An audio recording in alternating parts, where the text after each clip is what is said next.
एक तो मुल्क की इकॉनमी के लिए बहुत अच्छी खबर सामने आई है।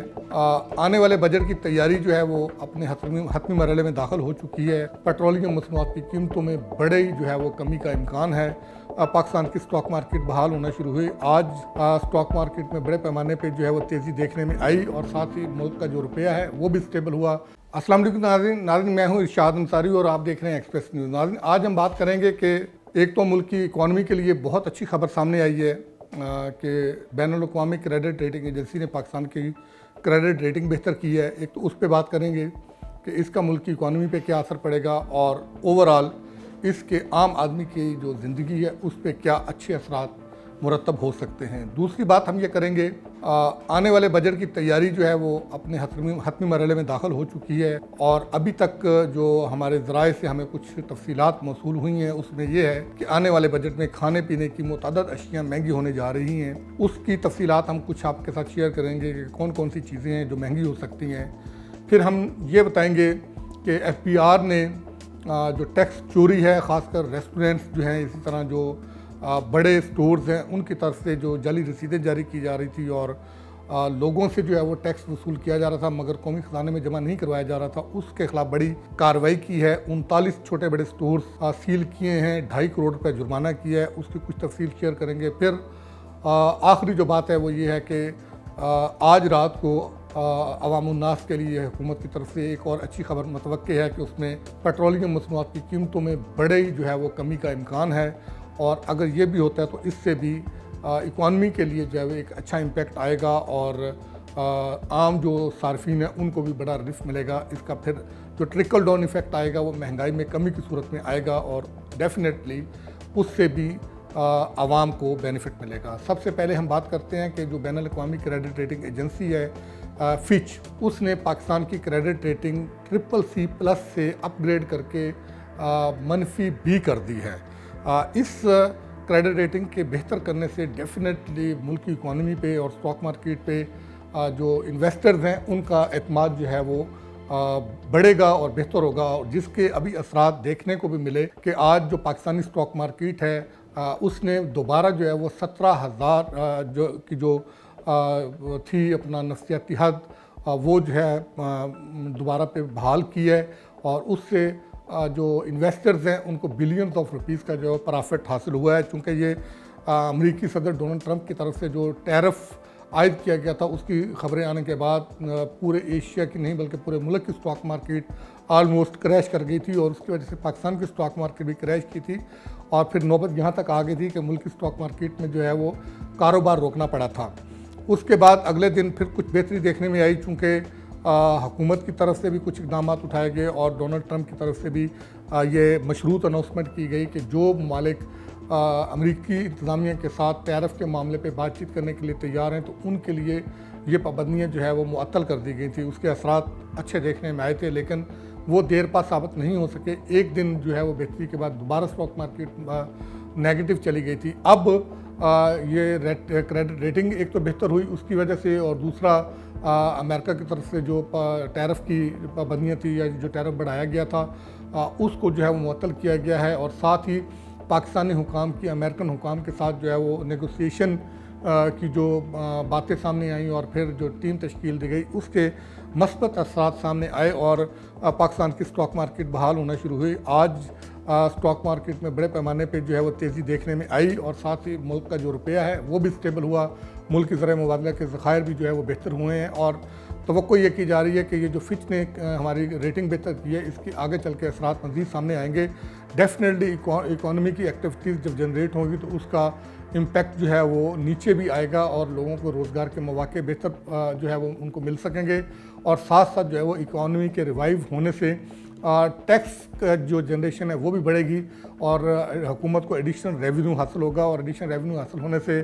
आफ्टर ऑल जो है वो जो इसके पॉजिटिव इम्पैक्ट्स होते हैं, खसारा कम होगा और हुकूमत के पास एक्सपेंडिचर का कुशन ज़्यादा होगा कि वो सोशल जो एक्सपेंडिचर है वो अपने जो है वो बढ़ा सके।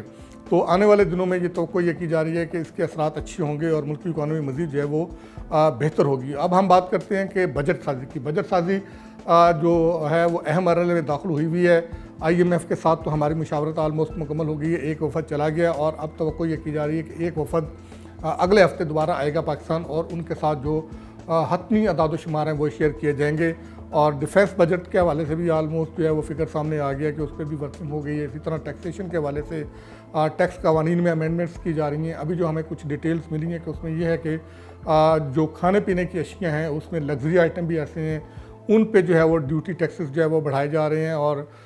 इसी तरह जैसे मतलब चॉकलेट है, आइसक्रीम्स हैं, फ्लेवर्ड जो योगर्ट है, और इसी तरह जूसेस हैं और कन्फेक्शनरीज हैं, बेकरी आइटम्स हैं। ये कोई 250 से 300 के लगभग ऐसे आइटम्स हैं जिन पे बाज़ आइटम्स पे 20% से ड्यूटी बढ़ाकर जो है वो 40% की जा रही है, और इसी तरह टैक्स बढ़ा के जो है वो उसकी शरह डबल की जा रही है, और बाज़ पे जो है वो टैक्स की शरह बढ़ाकर 50% तक की जा रही है। डेफिनेटली ये वो चीज़ें हैं जिन पे जब टैक्स लगेगा तो ये बजट में महंगी हो जाएंगी। कुछ इसकी डिटेल हमारे सामने है जो हम अपने नाज़रीन के साथ शेयर भी करते हैं कि जैसे सॉफ्ट ड्रिंक्स हैं और इसी तरह दूसरे जो मशरूबात हैं, जूसेस हैं, कार्बोनेटेड सोडा वाटर है, और फ्लेवर्ड और नॉन फ्लेवर्ड और शुगर स्वीट्स हैं, इन पे ड्यूटी जो है वो बढ़ाकर 20% से बढ़ाकर जो है वो 40% की जा रही हैं। जो पल्प से तैयार होने वाले कार्बोनेटेड वाटर सिरप्स हैं, स्क्वैशेस हैं, और इसी तरह दूध से बनी हुई जो प्रोडक्ट्स हैं और उन पे भी जो है वो 20% ड्यूटी और टैक्स आयद करने की तजवीज़ है। इसी तरह सासेजेस हैं, खुश्क नमकीन या स्मोक्ड मीट है, और दूसरी जो इम्पोर्टेड मीट की जो अक़साम है उन पे भी ड्यूटी टैक्स जो है वो बढ़ाए जा रहे हैं। इसी तरह च्युइंगम है, कैंडी है, चॉकलेट हैं, और कैरेमल्स हैं, पेस्ट्री है, बिस्किट्स हैं, और कॉर्नफ्लेक्स है, सेरेलेज जो हैं, और इसी तरह दूसरी बेकरी आइटम्स हैं उन पे 50% जो है वो इजाफा मतवक्के है। आइसक्रीम, फ्लेवर्ड या स्वीट्स, योगर्ट, फ्रोज़न डेजर्ट और एनिमल और वेजिटेबल जो फैट है उससे बनी हुई तमाम अशिया उस पर भी टैक्सेस बढ़ाए जा रहे हैं। और इन पे जो वर्किंग की गई है कि इनमें बाज़ आइटम्स ऐसे हैं जिन पे अगले 3 साल के दौरान टैक्स की शरह बढ़ाकर जो है वो 50% तक जो है वो ले जाई जाएगी। और इसी तरह जो बजट के अभी इब्तदाई तखमीनाजात सामने आए हैं उसमें दिफाई बजट उसमें 159 अरब रुपए का जो है वो इब्तदाई इजाफा जो है वो तजवीज़ जो है वो किया गया है। और 2025-26 के लिए दिफाई अखराजात का जो तखमीना लगाया जा रहा है वो 2281 अरब रुपए के लगभग है। इसी तरह रवां माली साल के मुकाबले में अगले माली साल के बजट में जो इजाफा बनता है वो 7.49% के लगभग है, जो कि हमारे इन्फ्लेशन के राउंड अबाउट होगा। तो जो हमारे जो नेबर कंट्रीज़ हैं जैसे ख़ासकर इंडिया है, उसका जो दिफाई बजट है वो पाकिस्तान के मुकाबले में बहुत ज़्यादा है। और इसी तरह जो हमारे हुकूमत की तरफ से 2024-25 के लिए जो ये माली साल चल रहा है इसका जो दिफाई बजट था वो 12,122 अरब रुपए के लगभग था, जो इससे पिछले साल था वो 1,858 अरब और 80 करोड़ रुपए था। तो इस लिहाज से अगर देखा जाए तो रवां माली साल के दिफाई बजट में जो है वो 263 अरब और 20 करोड़ रुपए का इजाफा किया गया था। और इसी तरह जो अगले बजट में जो सरकारी मुलाजमीन की तनख्वाहें हैं, पेंशन है, उसमें भी जो है वो इजाफे की मुख्तलिफ तजावीज़ हैं, उनके जो पे स्केल हैं वो भी रिवाइज़ करने की तजवीज़ ज़ेर गौर है। अलबत्ता इसका हतमी फ़ैसला जो स्पेशल कैबिनेट मीटिंग होगी उसमें होगा। अलबत्ता वज़ीर ख़जाना जो है वो इस बात का इंदिया दे चुके हैं कि आने वाले बजट में तनख्वाहदार जो तबका है उसको रिलीफ ज़रूर दिया जाएगा, चूँकि ये काफ़ी जो है वो तबका पिसा हुआ है। और अब हम बात करते हैं कि टैक्स चोरी रोकने के लिए और टैक्स एवेडर्स के खिलाफ जो FBI की कार्रवाइयाँ हैं। क्योंकि FBI के पास इजाफी रेवेन्यू आएगा तो FBI इस पोजीशन में होंगी कि जो पहले से टैक्स नेट में शामिल लोग हैं उनको रिलीफ दे सके, टैक्स की शरह जो है वो कम कर सके। इसी जो पॉलिसी के तहत FBI ने जो बड़े रिटेलर्स हैं, रिटेल सेक्टर को टैक्स नेट में लाने के लिए इकदाम उठाए थे, point of sale system introduce करवाया था। तो उसमें FBI के पास ये बड़े पैमाने पर इंफॉर्मेशन थी कि ये बड़े स्टोर्स और इसी तरह के जो बड़े आउटलेट्स हैं जिनके लिए POS लाजम करार दिए गए, उनमें से बहुत सारी तादाद ऐसी है कि जो POS लगा ही नहीं रही, लेकिन जिन्होंने लगाए हुए हैं वो भी इसका मिसयूज़ कर रहे थे, जाली इन्वाइसेस जारी कर रहे थे। उन्होंने पैरेलल सिस्टम इंट्रोड्यूस करवाया हुआ था। एक रसीद अगर वो POS की निकालते थे तो 10 रसीदें जो है वो बगैर POS के निकालते थे, लेकिन जुल्म ये होता था कि सार्फिन से वो टैक्स वसूल कर लिया जाता था, लेकिन वो सरकार के ख़जाने में जमा करवाने की बजाय ये रेस्टोरेंट्स मालकान और इसी तरह जो आउटलेट्स के मालकान होते थे, बड़े स्टोर्स के मालकान होते थे, ये टैक्स अपने जो है वो जेब में डाल लेते थे। तो इसके ख़िलाफ़ कार्रवाई की है। तो अभी तक जो इतलात हैं वो ये हैं कि इन कार्रवाइयों में 39 बड़े स्टोर्स और रेस्टोरेंट्स जो है वो सील किए गए हैं और 2.5 करोड़ रुपए का टोटल जो है वो जुर्माना आयद किया गया है। और इनमें 5-5 लाख रुपए के जो है वो जुर्माने किए गए हैं। इसमें QR कोड और इसी तरह सिस्टम जनरेटर रसीद जारी ना करने पर जो है ये जुर्माने 5-5 लाख के जुर्माने किए हैं। और फिर कुछ आउटलेट्स को जो है वो सील भी किया गया है और उन सील के करने की वजह से जो है वो इनको अब बाकायदा कानूनी प्रोसीजर से गुजर के और मज़ीद वो जो जुर्माने की रकम और साथ में अंडरटेकिंग दे के क्या वो इसको मिसयूज़ नहीं करेंगे तो उसके बाद फिर जो है ना ये आउटलेट्स जो हैं वो दोबारा बहाल होंगे। और अब आते हैं हम आखिरी अपनी जो आम जो सार्फिन हैं उनके लिए अच्छी खबर है कि आज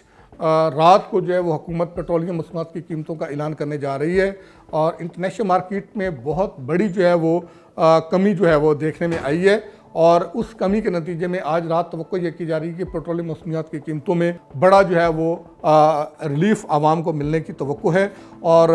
इसी का जो है वो as governor State Bank of Pakistan जो है उन्होंने भी आज लिया है और उन्होंने इस बात का इंदिया दिया है कि जो अमेरिका की तरफ से जो टैरिफ बढ़ाया गया था और उसका जो इम्पैक्ट पाकिस्तान की मसनूआत पे आना था वो इम्पैक्ट जो है वो ज़ायल हो सकता है क्योंकि पेट्रोलियम मसनूआत की कीमतों में बड़े पैमाने पर कमी का इम्कान है। पेट्रोलियम मसनूआत की कीमतें नीचे आती हैं तो उससे ये जो सारे हमारे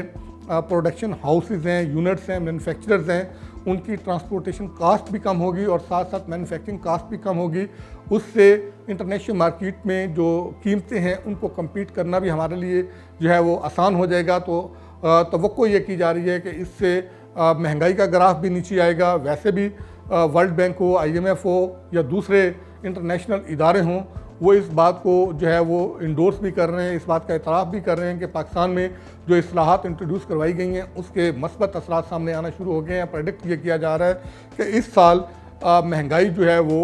कम हो के कुछ 6 से 7% के दरमियान रहेगी और अगले साल इसमें जो है वो मज़ीद कमी मतवक्के और 5.8% के लगभग आने की तवक्को है। इसी तरह जो दूसरे इक़्तिसादी इशारे हैं, हमारे GDP ग्रोथ हो वो भी बढ़ रही है, हमारा जो मालियाती खसारा है वो भी कम हो रहा है, हमारी एक्सपोर्ट भी बढ़ रही हैं, हमारा जो रुपया है वो भी मजबूत हो रहा है, हमारी तरसीलात ज़र भी बढ़ रही हैं और साथ साथ ज़र मुबादला के ज़खायर भी बढ़ रहे हैं। ये सारे वो हौसला अफजा इंडिकेटर्स हैं जो एक्यूमुलेट होकर फिर मुल्क की इकॉनमी पे अच्छा असर जो है वो ज़ाहिर करते हैं और उसकी वजह से फिर आम जो लोग हैं उनकी ज़िंदगी में जो है वो आसानियाँ पैदा होती हैं जो कि ग्रेजुअली हमें देखने भी मिल रही हैं कि पहले बिजली की कीमतों में कमी की गई और इंडिया ये दिया जा रहा है कि जुलाई अगस्त में मज़ीद इसमें कमी की जाएगी। लिहाजा अगर ये यूटिलिटीज़ के जो बोझ हैं इंडस्ट्री पे और घरेलू सार्फिन पे अगर ये नीचे आ जाते हैं, कम आ जाते हैं तो लोगों की ज़िंदगियाँ काफ़ी जो है वो आसान हो सकती हैं, उसमें सहूलत आ सकती है। साथ साथ जब एडिशनल रेवेन्यू आएगा तो सोशल सेफ्टी नेट के लिए भी हमारे पास एडिशनल वसाइल आ जाएंगे तो हम सोशल सेफ्टी नेट के प्रोग्राम्स पे ज़्यादा स्पेंडिंग कर सकेंगे। उससे भी हमारे जो पसमानदा लोग हैं उनका जो है वो रहन सहन और उनकी ज़िंदगी जो है वो आसान बनाने में जो है वो मदद मिल सकेगी। तो ओवरऑल ये अच्छी जो है वो नवीद है, लेकिन इसके लिए ज़रूरी है कि चूँकि मैशियत और सियासत ये दोनों जुड़ी हुई हैं और अमन व अमान और सियासी इस्तेहकाम के बगैर इन इक़्तिसादी समरात को जो है वो ट्रिकल डाउन इसका इफ़ेक्ट मौसर बनाने के लिए जो वो काफ़ी मुश्किलात होती हैं और सियासी इस्तेहकाम के बगैर मुआशी इस्तेहकाम बहुत मुश्किल होता है। तो आने वाले दिनों में अगर सियासी इस्तेहकाम बरकरार रहता है तो ये असरात जो आम लोगों की ज़िंदगी को इफ़ेक्ट करते हैं वो अच्छे देखने में आएंगे और तवक्को यही की जा रही है। चूँकि पाकिस्तान तहरीक इंसाफ के साथ भी एक पैक्ट की बात हो रही है कि उनकी आप उसको डील का नाम ले लें, दे दें या उसको कुछ भी कह लें कि पाकिस्तान तहरीक इंसाफ के जो बानी चेयरमैन हैं उनकी जो आप कह लें कि उनमें भी टोन जो है उनकी नीचे आई है और काफ़ी जो है वो आइस जो है वो मेल्ट हुई है और उनमें काफ़ी लचक आई है और तवक्को ये की जा रही है कि हुकूमत और पाकिस्तान तहरीक इंसाफ के दरमियान किसी न किसी नतीजे पे इनके जो मुज़ाकरात चल रहे हैं वो पहुंच जाएंगे और कोई इनका ऐसा कोई उसको इमरानी मुआहदे का नाम दे दें या कोई भी उसको नाम दे दें कि इनका कोई मुआहदा हो जाएगा, डील हो जाएगी और उससे फिर इक़्तिसादी जो तरक्की की रफ्तार है वो तेज़ होने के चांसेस हैं। क्योंकि अगर ये कोई डील हो जाती है या मुआहदा हो जाता है तो उससे सियासी इस्तेहकाम को जो है वो काफ़ी तक़वियत मिलेगी जो ओवरऑल मुल्क की इकॉनमी के लिए बेहतर है और जो रेटिंग हमारी बेहतर हुई है, इक़्तिसादी इशारे हमारे जो बेहतर हुए हैं उससे स्टॉक मार्केट में आज भी अच्छा जो है वो देखने में मिला और आने वाले दिनों में भी उसमें पॉजिटिव इम्पैक्ट आएगा। और अगर ये मुआहदा हो जाता है तो ये मल्टीप्लाई हो जाएगा, ये इम्पैक्ट ज़्यादा तेज़ हो जाएगा, जिसका आम जो पाकिस्तानी शहरी हैं उनको फ़ायदा पहुँचेगा। और यही जो है वो हर शख्स की ख्वाहिश है कि लोगों को जो है वो रिलीफ मिले और बजट में इसकी रिफ्लेक्शन नज़र आनी चाहिए। अगरचे वज़ीर ख़ज़ाना ये कह रहे हैं कि आने वाला बजट ना सिर्फ ग्रोथ ओरिएंटेड होगा बल्कि रोज़गार ओरिएंटेड भी होगा। ये दोनों आइटम्स अगर आ गए तो इसका भी जो है वो आम जो आदमी है उसकी ज़िंदगी पे मस्बत असर सामने आएगा। अब ये वक्त बताएगा कि ये जो हुकूमती कोशिशें हैं ये बाराबर साबित होती हैं या ये सारी कोशिशें डीरेल होती हैं। और डीरेल होने की सिर्फ जो ज़्यादा वजह सामने आती है वो यही है कि अगर पॉलिटिकल इंस्टेबिलिटी आती है तो फिर हुकूमत की मुश्किलात भी जो है वो बढ़ जाएंगी और फिर शायद हुकूमत के लिए भी अपनी मुद्दत पूरी करना मुश्किल हो जाए। और जो बातें अभी दबे लफ्ज़ों में हो रही हैं कि शायद कोई चेंज आने के जो है वो चांसेस हैं, तो फिर ऐसा भी हो सकता है कि कोई ऐसे इख्तलाफात जन्म लें और फिर हुकूमत के लिए मुश्किलात पैदा हो जाएं। कोई जो है वो हुकूमत को जो है वो घर जाना पड़ जाए, जैसे पाकिस्तान पीपल्स पार्टी के लोग नहरों का मसला लेके जो है वो बयानात दे रहे हैं, बयानबाजी कर रहे हैं कि अगर नहरों के मामलात पे जो है वो संजीदगी का मुज़ाहरा ना किया गया तो ये हुकूमत जो है वो इन नहरों में बह भी सकती है।